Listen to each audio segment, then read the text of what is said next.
नमस्कार, बहुत स्वागत है आपका। आप देख रहे हैं गणेशा धर्मा सन्मार्ग। मीन राशि वालों, शनि की 7.5 शुरू होने जा रही है 17 जनवरी 2023 को।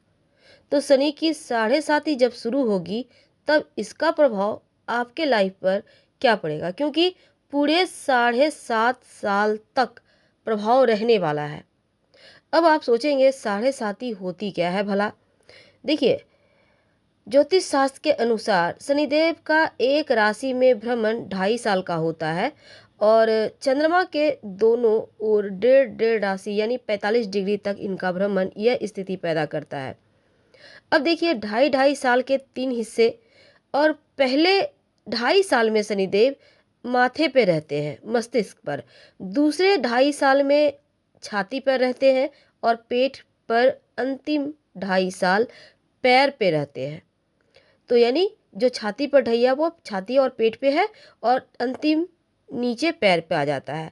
तो 2023 में शनिदेव जो है वो 17 जनवरी को मकर राशि से निकलकर कुंभ राशि में पहुंचेंगे और आपकी 7.5 यहाँ से शुरू हो जाएगी।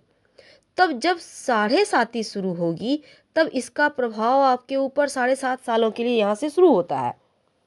और इस बीच 17 जून 2023 में ही से लेकर 4 नवंबर के बीच शनिदेव वक्री अवस्था में रहेंगे। तो इस समय खास ध्यान आपको रखना होगा।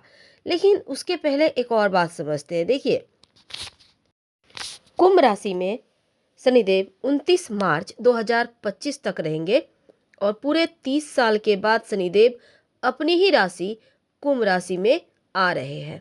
तो ये बहुत ही खास है। वैसे ही 2023 की जो शुरुआत है वो बहुत शुभ है, क्योंकि अश्विनी नक्षत्र कन्या लग्न मेष राशि में साल 2023 के शुरुआत होगी और इस दिन सुबह शिव योग, फिर सिद्धि योग और इसके बाद सर्वार्थ सिद्धि योग भी बनेगा।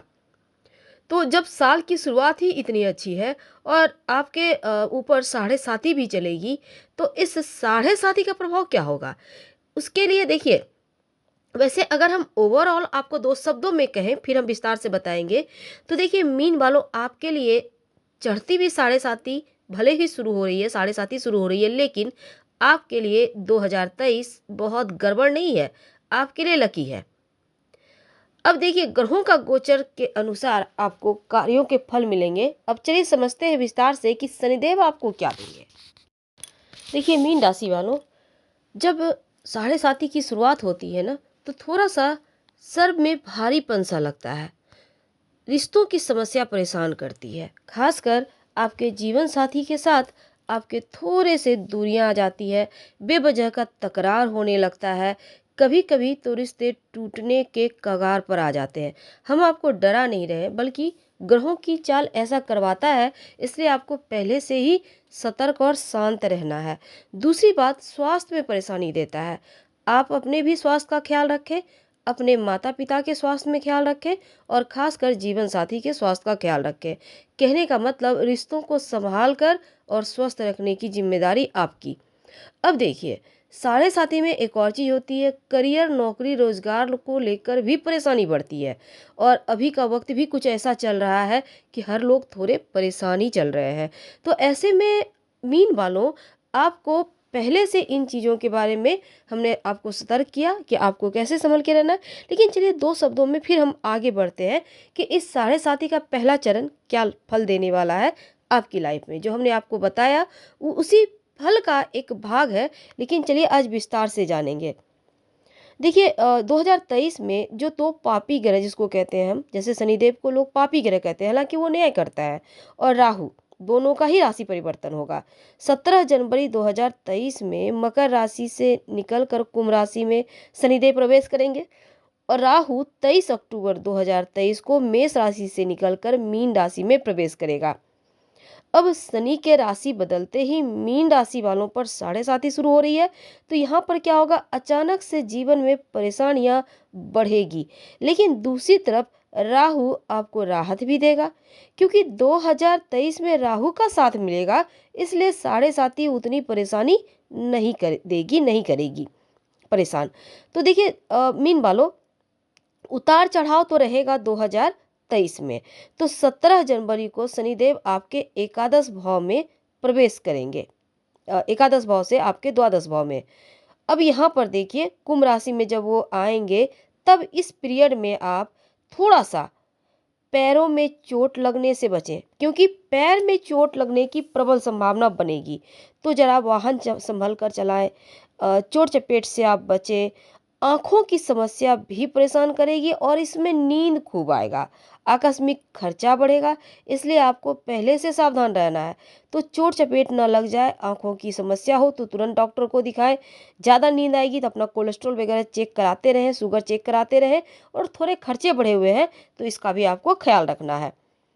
मई से लेकर अगस्त तक का जो वक्त है, देवगुरु बृहस्पति राहु के साथ बैठकर गुरु चांडाल दोष बनाएंगे। तो मई से लेकर अगस्त तक के समय में आपको आकस्मिक रूप से स्वास्थ्य की मुश्किलें परेशान कर सकती है।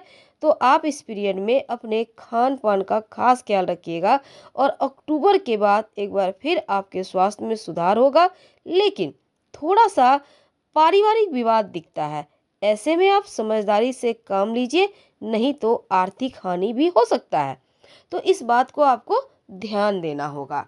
दूसरी बात देखिए, राहु भी वैसे जब 30 अक्टूबर को यहाँ पर देखिए आपकी राशि में आएंगे तो देवगुरु बृहस्पति अकेले धन भाव में होंगे, तब आपको आर्थिक उन्नति मिलेगी।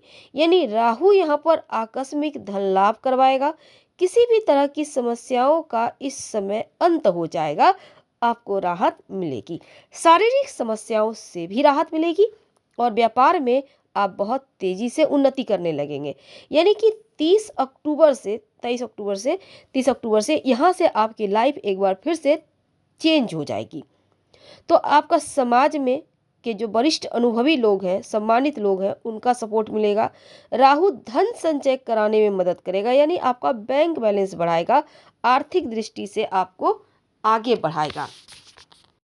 तो मीन वालों, जो शनिदेव हैं वो आपके एकादश और 12वें भाव के स्वामी हैं और आपके द्वादश भाव में रहेंगे, गोचर करेंगे। तो 7.5 का प्रथम चरण यहाँ से शुरू होगा और 2.5 साल के बाद जब वो आपके लग्न में आएंगे तब 7.5 छाती पर चलनी शुरू हो जाएगी, और उसके बाद धन भाव में आने से अंतिम 7.5 चलेगी, अंतिम ढैया जिसको कहते हैं।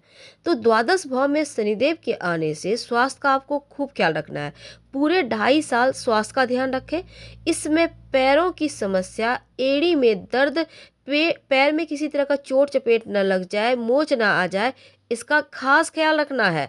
और आंखों से पानी बहना, आंखों में दर्द, आंखों की रोशनी कम जैसी चीजें हैं तो आपको ध्यान रखना है। आपके अंदर आलस्य बढ़ेंगे, इससे भी बाहर निकलना है। इस पीरियड में अगर आप विदेश जाना चाहते हैं तो ये सर्वोत्तम वक्त है, क्योंकि शनिदेव आपको लंबी दूरी की यात्रा करवाएंगे। अगर आप विदेश में जाकर रहना चाहते हैं तो भी आप रह पाएंगे, विदेश जाकर अच्छी स्थिति आप पा सकते हैं। हालांकि खर्चे बढ़ेंगे, लेकिन किसी निकटवर्ती व्यक्ति के स्वास्थ्य पर भी आपको खर्च करना पड़ सकता है, इसका भी ध्यान रखें। विदेशी व्यापार से लाभ होगा, विदेशी मुद्रा भंडार बढ़ेगा, बैंक बैलेंस बढ़ेंगे और शत्रु विरोधी कोर्ट कचहरी संबंधी मामलों में खर्च भले हो पर विजय स्त्री भी प्राप्त होगी। तो इसमें आपको शनिदेव लंबी लंबी यात्राएं करवाएंगे, और ये यात्रा हालांकि आप के इच्छा के विरुद्ध भी हो सकता है, जो आपको टेंशन देगा। ऐसे में आप सही रास्ते पर चलिए तो ज़्यादा अच्छा है, नहीं तो फिर आप मुश्किलों में घिर सकते हैं।